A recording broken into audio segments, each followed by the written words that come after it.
So first of all, good evening. Am I audible to you all?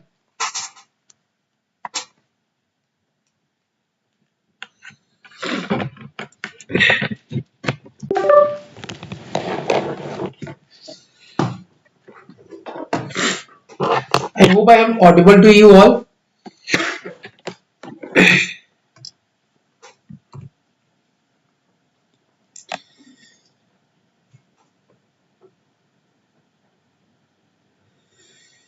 Sure.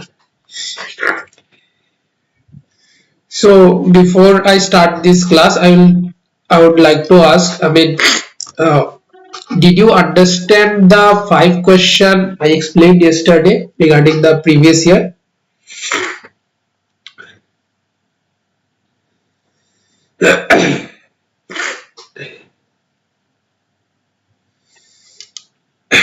Were you able to understand all the questions I have explained yesterday as a part of PYQ?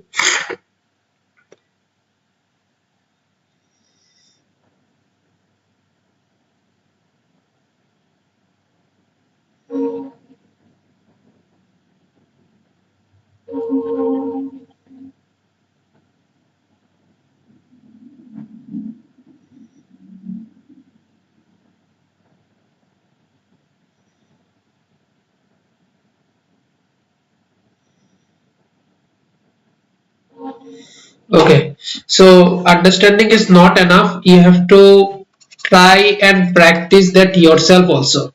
I gave you a brief framework of how to form an answer, but after when the session gets over, at the end of the day, you have to write your own answer.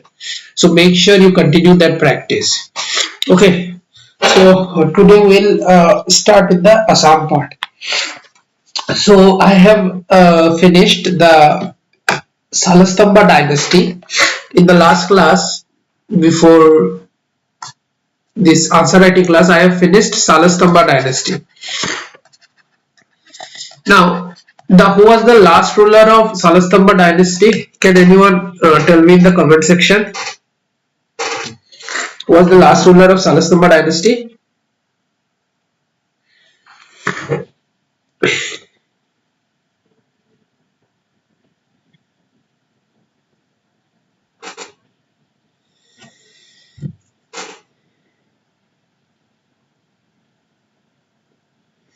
Now, the last ruler of Salastamba dynasty was Tyagasena.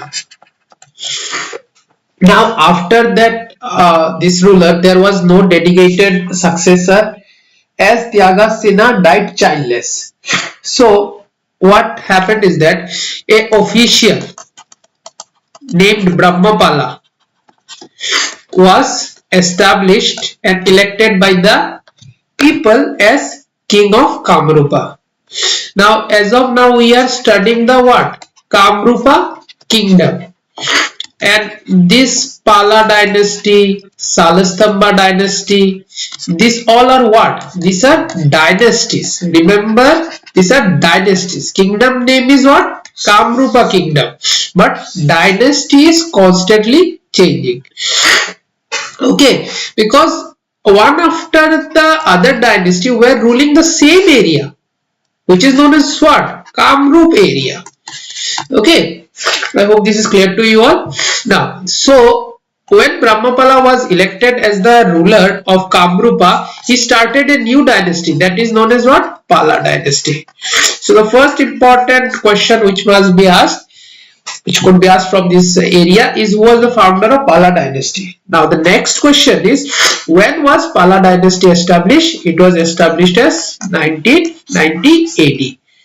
Okay, because nowadays a new trend has emerged where they are asking the specific date of the starting of a dynasty. So you have to read all the starting date of the dynasty, be it Varman dynasty, be it Pala dynasty, Salastamba dynasty and all. Okay, now, so we know that Brahmapala was the first elected king of Pala dynasty, or we can say overall Kamrup region. In Kamrup region, the first elected king was Brahmapala. Now, Brahmapala's reign is succeeded by Ratnapala, and Ratnapala succeeded the Pala dynasty at 1010 AD.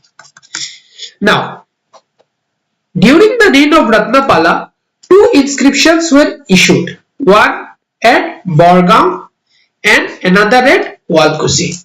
So this becomes very important, that which are the two inscriptions founded during the reign of Ratnapala, that is Borgaon and Walkusi. In this inscription, it is shown that he was the mighty crusher of his enemies. So from here we can anticipate that Ratnapala was a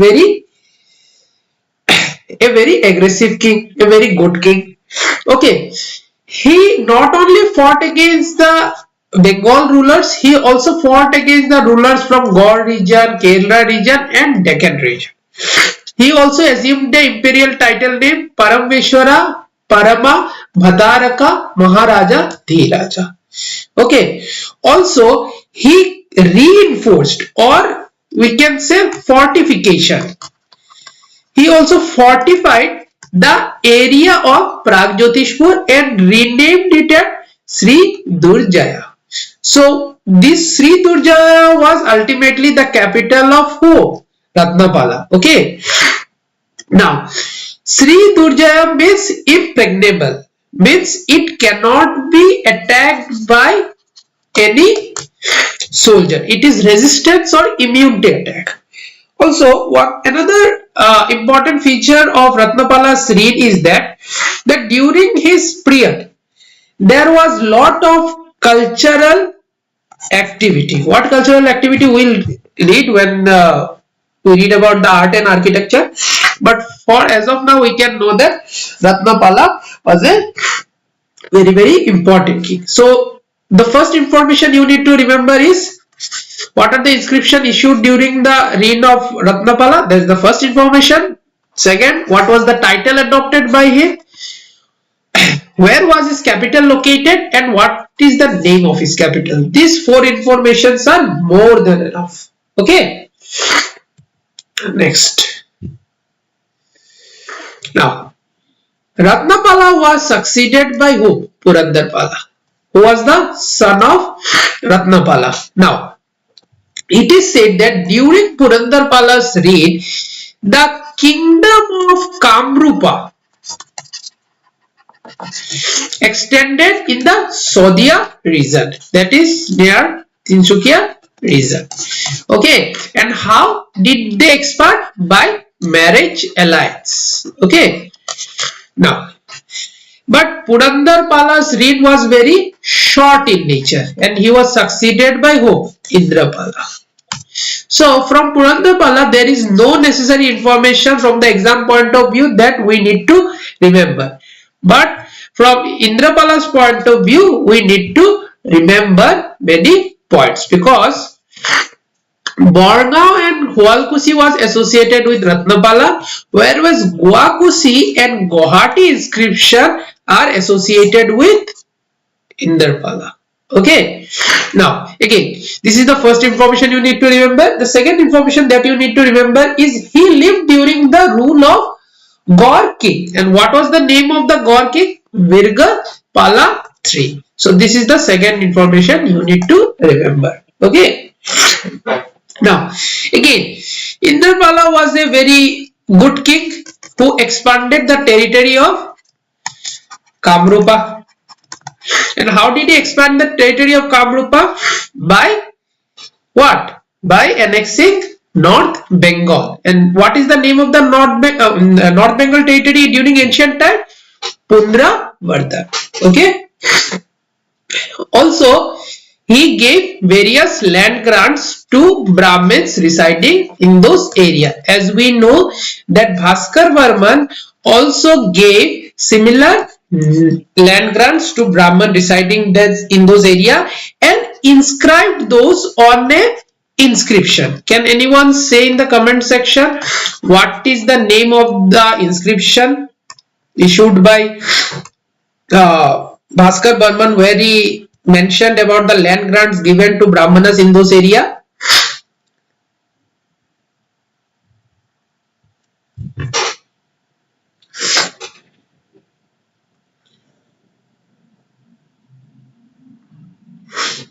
This is a homework to you all, that you should see the land grants.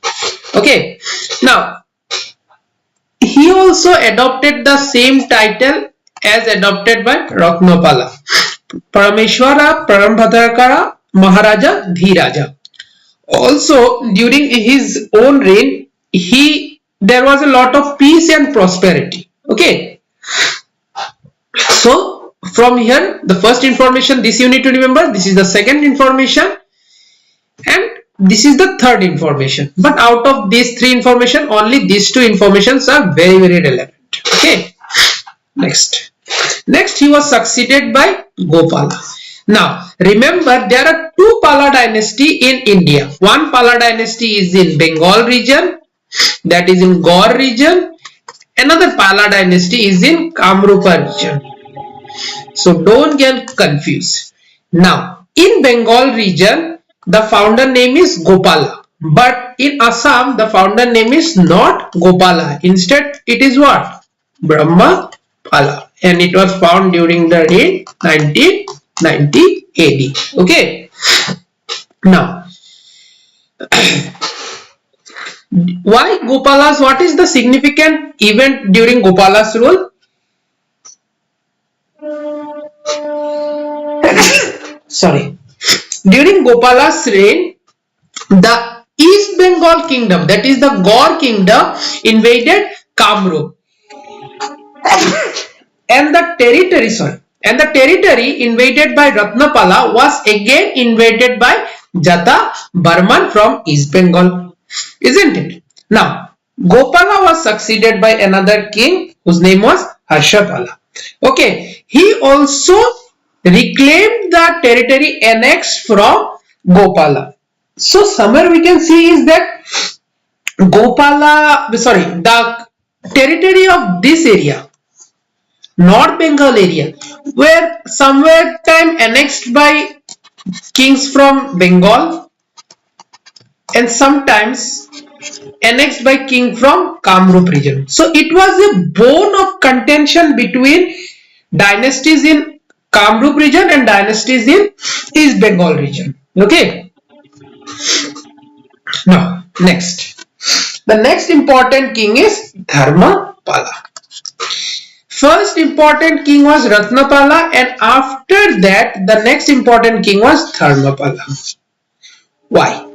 Because he not only annexed the territories in Bengal but also expanded the territories accumulated by Kamrupa region in Bengal region. Okay. Next, he also shifted his capital and formed a new capital which is known as Kamrup Nagar in North Guwahati. Okay, so from North Guwahati we will see that it later shifted mostly to westward direction in the Gwalpara region, and it is in Kamata region. And when this capital was shifted, so certainly Kamrupa kingdom was now known as Kamata kingdom. So why this name was shifted from Kamrupa kingdom to Kamata kingdom? Due to the shift in capital. So during whose reign the capital was shifted, we'll see in the later slide, but as of now we will know that during Dharmapala's reign, Kamrupa Nagar in North Guwahati was the capital of Dharmapala. Okay. So from Pragjyotishpur they shifted to Kamrupa Nagar. Now Dharmapala, another important event of Dharmapala's reign is during Dharmapala's reign, Tantric religion was propagated a lot, and not only propagated, it was also supported by Dharmapala during its spread. Okay, so in a way we can say that Dharmapala's main reason due to which he supported Tantric religion and its spread is that somewhere he was committed to spirituality. Okay, so due to his commitment to spirituality, Dharmapala propagated Tantric religion and its spread. So from here only one important information is required, that during whose reign Kamrupa Nagar was formed and where it is presently located. So that's it. And the second important information, it not might be that important, but for exam purpose you should remember this, that during whose reign tantric religion was propagated. So you can say Dharmapala.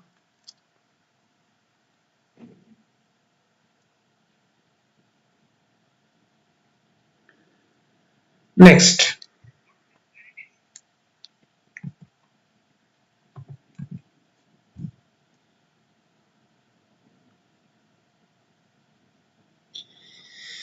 the next king, that is, it is known as Jayapala. Now Jayapala was, who was Jayapala? Jayapala was the last ruler of Pala dynasty. Okay, and here you can see that Jayapala ruled up to 1138 AD.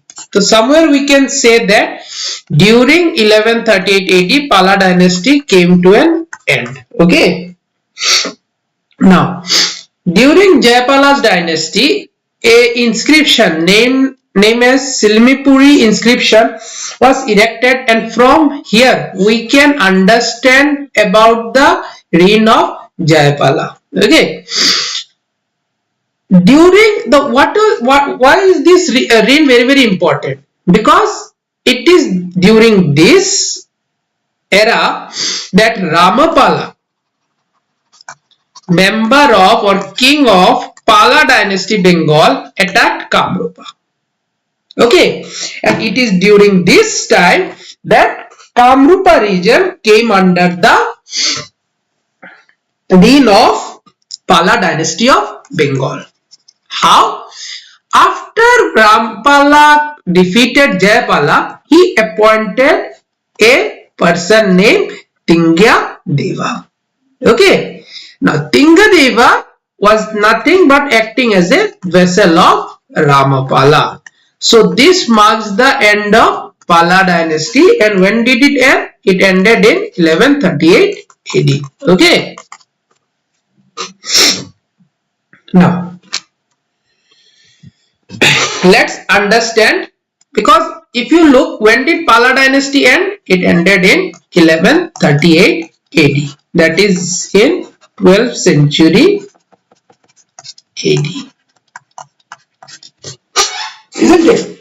Now let's understand what happened between 12th century and 13th century.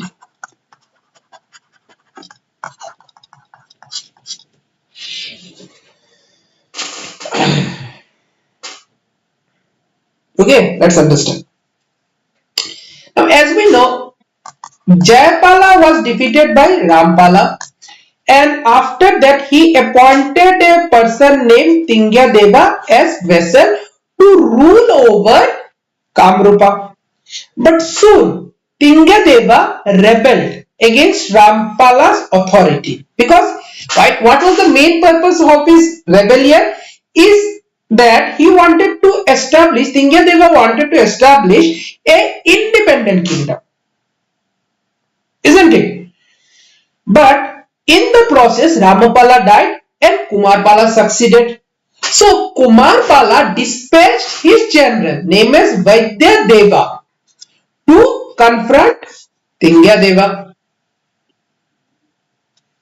In the battle, Vaidya Deva killed Tingya Deva and acted as the governor or ruler of Kamrupa region. But soon, Vaidya Deva also rebelled and founded a new dynasty in Kamrupa. So we can say that after Jayapala, we saw Tingya Deva, then we saw Vaidya Deva. So this was the chronology of the rulers after Jayadeva. Okay. Next, how did Vaidya rise to power? By killing Tingya Deva, and he broke all ties with the Pala dynasty of Bengal. Why? Because it was who Kumarpala sent Vaidya Deva to defeat Tingya Deva. Okay. Now, After that, he expanded his territories by conquering the entirety of Kamrupa. Okay. Now, what was the important? Why can we say that Vaidyadeva's rule is important? Because a copper plate found in Banaras mentioned that he adopted the title of Maharaja Dhiraja Parameshwara Parama Bhattaraka, which shows his power and influence in Kamrupa region. Okay, this title is similar to has been adopted by many people because it is a way to showcase their glory, their power and achievements. Next. Now, Vaidyadeva found a fortress named what? Vaidyagar, which was later rebuilt by a king named Raja Arimatta. Now, who was Raja Arimatta? We will see in the later slides. But as of now, Vaidyagar was initially built by Vaidyadeva, which was later rebuilt by Raja Arimatta. So, this is the first information you need to remember. The second, while he was camping at a location named as Hansakochi, which is located as present day Kahikusi in Sonapur area, he built an inscription which mentions about the vastness of Vaidyadev's kingdom. So this is the second information you need to remember, that where do we find the inscription which talks about Vaidyadev's kingdom. So it is known as Kahikusi. In ancient books, it is written as Hansakosi. It is a village near Sonapur. I hope you all got the transformation from Jayapala to Vaidyadeva, because this is very, very important.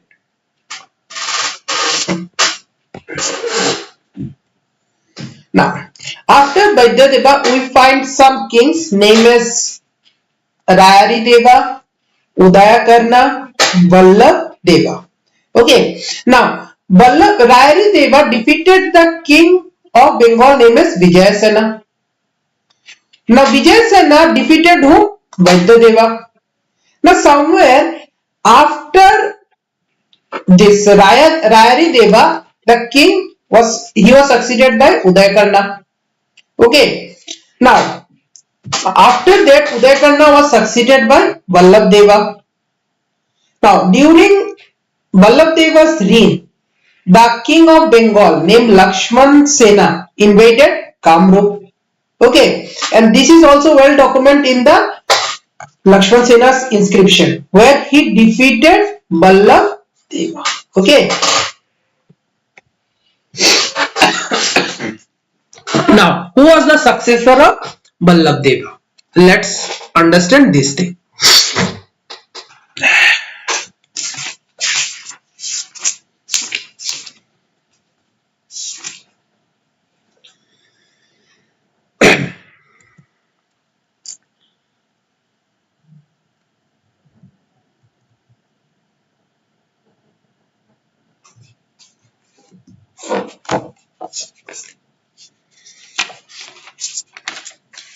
Just hold for 2-3 minutes.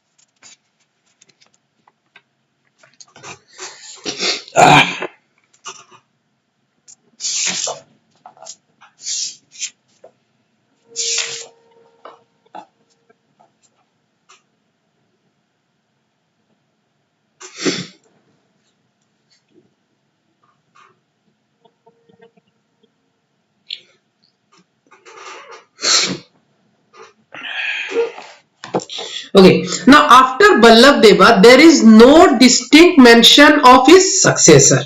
Actually, these kings are not very important. Just for knowledge purpose, you can know that Rayari Deva, Udayakarna and Vallabh Deva were nothing but kings of Kamrupa region, and they mostly succeeded whom?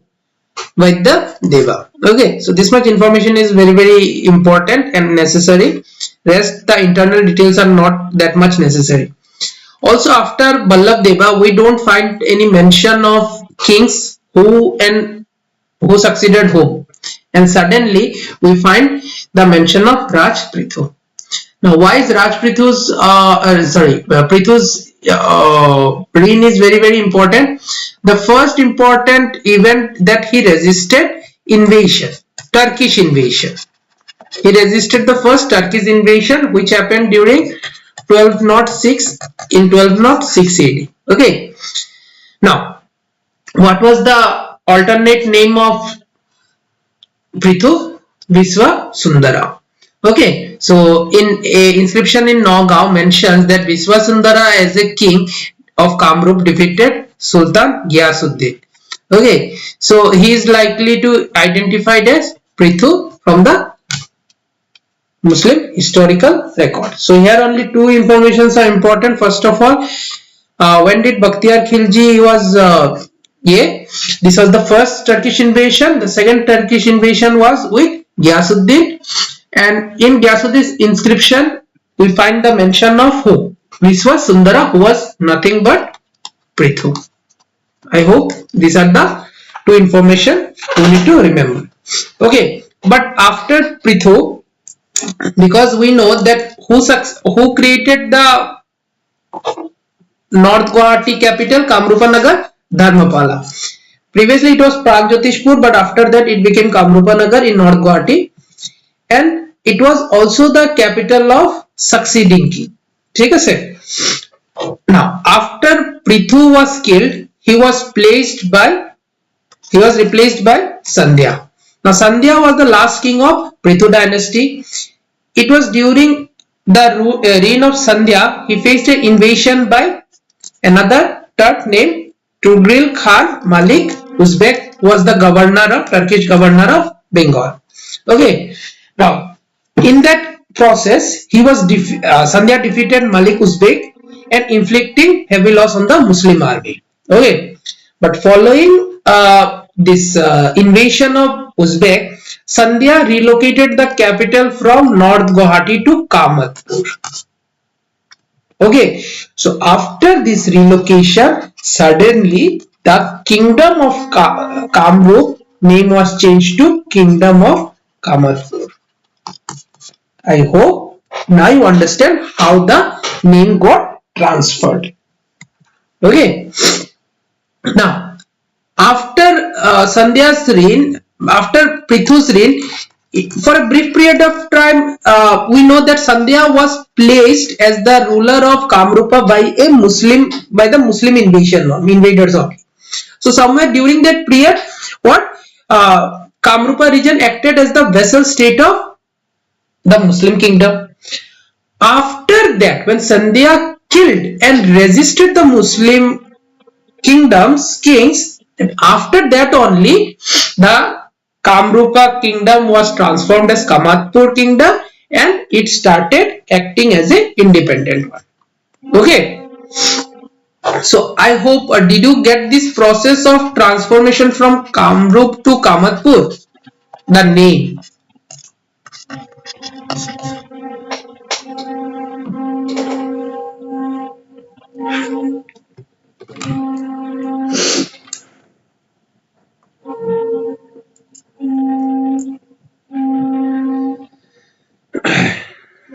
Did you all get that?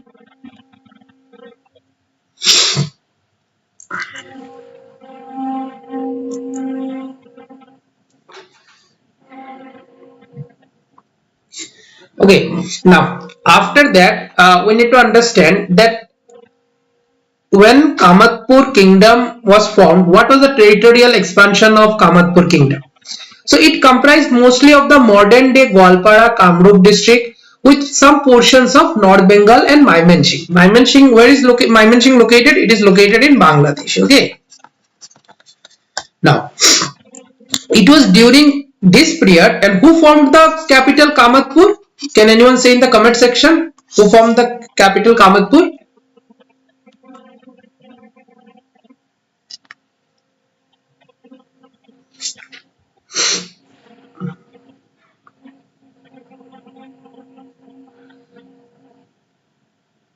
It was formed by Sandhya. Okay. Next. So this is a very important information you need to remember. Next. King Sandhya adopted the title of Gaureshwar, or which in other ways was known as Lord of Gaur. So this Lord of Gaur indicated what? This Lord of Gaur indicated nothing but a connection to the Gaur dynasty. And Gaur dynasty was located with which region? It was located in Bengal region. Okay. Now, thus who succeeded Sandhya? Another king named Sindhu Rai. So don't confuse Sandhya with Sindhu, because Sindhu was the successor of Sandhya. And they were ruling from which seat? The seat of Kamatpur, not the seat of Kamrupa. And from here we see a trend that any king who has adopted the thrown the throne of Kamatpur, they started adopting a title named Gaureshwar. But first Gaureshwar was adopted by King Sandhya. Okay. Now, this is a very important part. Just listen, because we always study about Kamrupa region, but we rarely study in details about Kamatpur region, the Barobhuya era. Okay, so somewhere the clarity is very missing in many of the books. So this becomes a very important. Just listen the chronology. It will be very beneficial to you all. So Sindhu Rai was succeeded by king named Rupa. Rupa was succeeded by Singha Daj. Okay. Now, Singha Daj had a minister named Pratap Daj. Okay. Now, Pratap Daj killed Singha Daj and became the king of Kamata. Now, it was this Pratap Daj who formed alliance with the Ahom king by marriage. Okay. So you need to understand how did suddenly Pratap Daj came? Because Pratap Daj was the minister of Singha Daj who killed Singha Daj and declared him as the king of Kamatpur. Now here comes another thing. As we know that there were two kings during 14th century. One was Dullabh Narayan, another was Dharma Narayan. I hope you know that. Now, this becomes a very important question, that during which era Dullabh Narayan and Dharma Narayan established their kingdom. So it is in the 14th century. Now here comes in the details of Dullabh Narayan. Okay. Now Dullabh Narayan succeeded whom? Pratap Daj. And who was Pratap Daj? Minister of Singha Daj. But he was constantly facing trouble from his cousin named Dharma Narayan. So as a way, the territories of Kamatpur were divided into Dharma Narayan and Dullabh Narayan. Okay. Now, when Dharma Narayan took his territory, he located his government in Dimla, that is present day Bengal.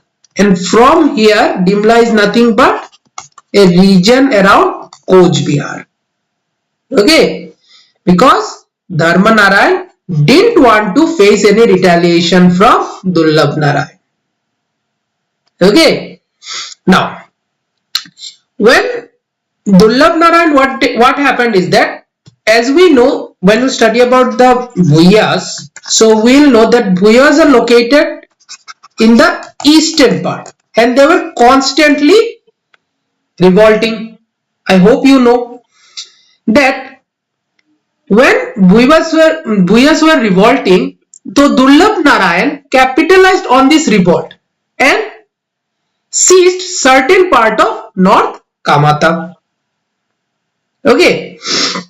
Now, after this division, Dullabh Narayan adopted the title of Kameshwar, while Dharma Narayan established as Gaureshwar.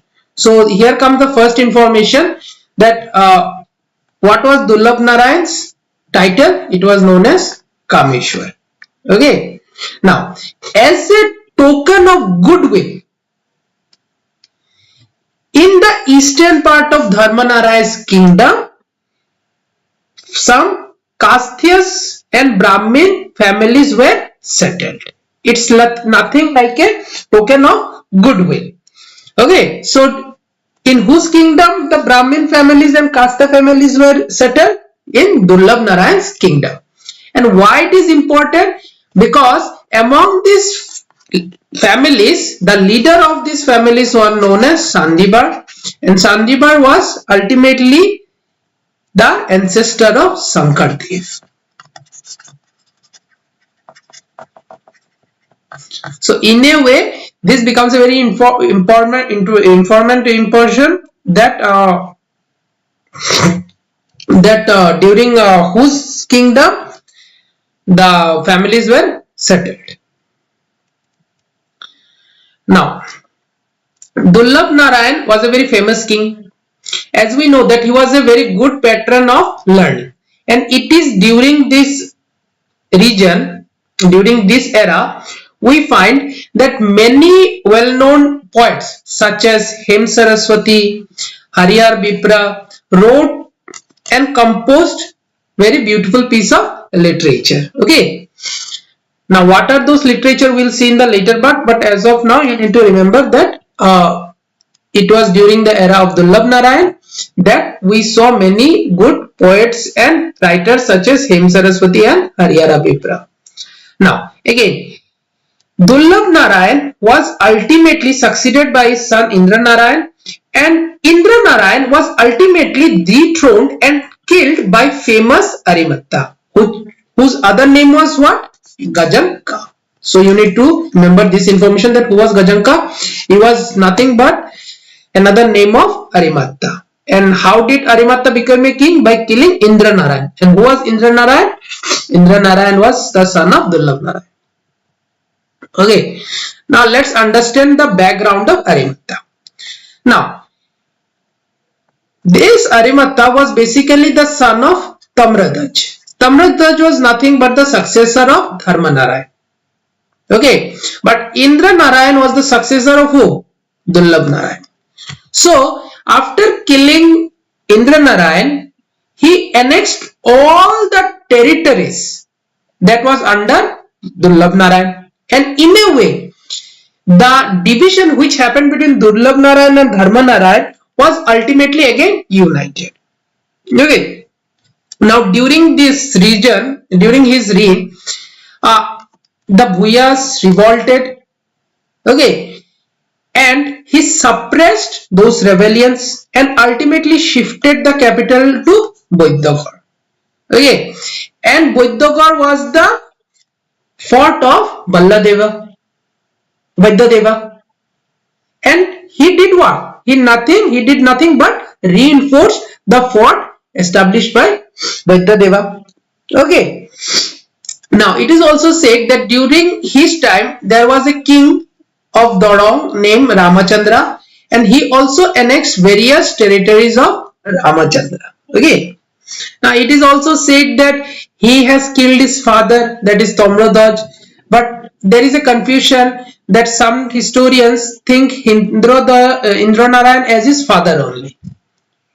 Now, after Arimatta, we find three kings, Ratnasingha, Sutaranka and Mriganka. So, Mriganka was the last king of Kamatpur kingdom.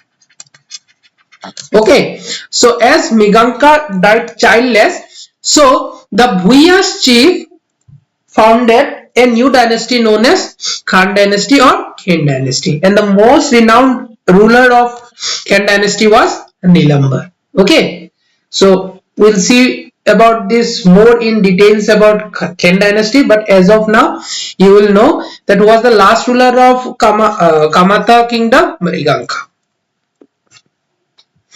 Next, we'll study about the three Turkish invasions. Okay, so we don't call it Muslim invasion, better we call it Turkish invasions. In some books it may be written in other manner, but you can call it in this manner.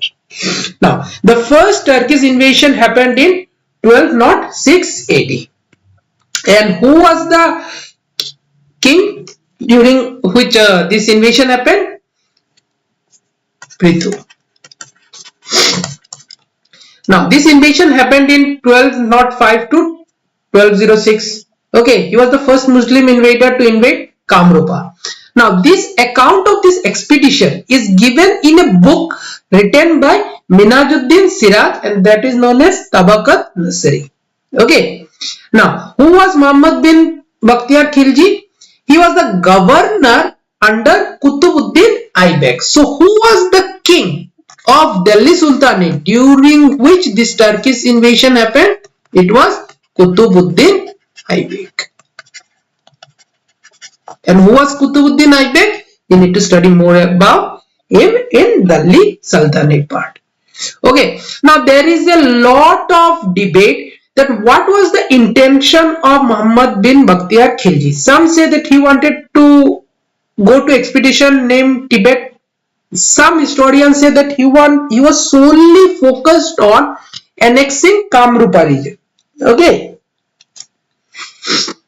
Now, as we know, what was the result of this invasion? That his army was defeated by the ruler named Prithu, and his alternate name was Viswa Sundara Deva. Okay. Now, somehow after defeat, Bakhtiyar somehow managed to Dev cut, but he was soon killed by his own minister Ali Mardan. Okay. Next, the second invasion. Now, the second invasion was invaded by Ghiyasuddin Khilji. And what was the era? 1227. Who was Ghiyasuddin Khilji? He was none but the governor of Bengal during the Delhi Sultanate Iltutmish. So, first invasion happened during Aibak's time and second during Iltutmish. So, these are the information you need to remember. Okay, but what happened is that soon Iltutmish's son Nasiruddin invaded Bengal, and as he was the governor of Bengal, then soon he has to return to Bengal to protect his territory. Okay, but in the process he was killed. Okay, so Nasiruddin also killed Prithu, and after killing Prithu, he placed his successor Sandhya on the throne on the condition that he has to pay annual tribute to to the king named Nasiruddin. Okay. So in a way you can say that after the death of Prithu, for a brief period of time, the Kamrupa region or the Kamrupa kingdom was acting as a vassal state of the Delhi Sultanate. Now the third invasion was during 1257.